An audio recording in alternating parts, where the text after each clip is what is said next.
Okay, so ito po yung update kung bakit mainit dito kanina sa kanan at malamig sa kaliwa kahit na naka-same temperature na sila. So ito po yung sinasabi ko, yung kung anong mechanism.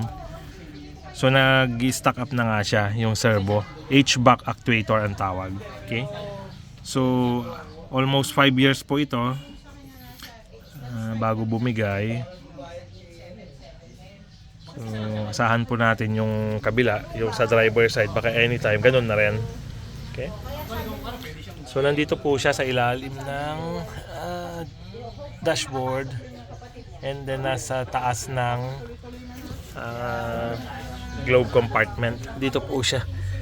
So, anyway, ang ginawa na pong solution is tatanggalin na siya kasi wala naman po tayong winter or severe cold condition dito para i-control natin yung temperature. Kaya lang pag sa long travel at yung nasa passenger medyo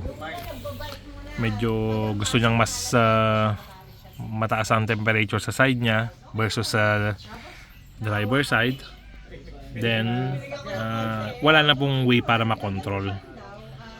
Pero anyway, mas karamihan naman dito sa Pilipinas na kailangan natin ng lower temperature, so okay lang na tinanggal na to.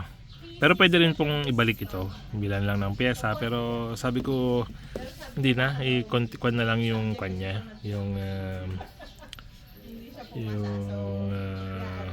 position niya na nasa cold condition na lang siya para hindi na nag-open and close. Pero check ko pa rin po kung mas malaking bagay pa rin na meron itong H-back actuator na to para bilan na lang natin ng pyesa, then pabalik na lang natin.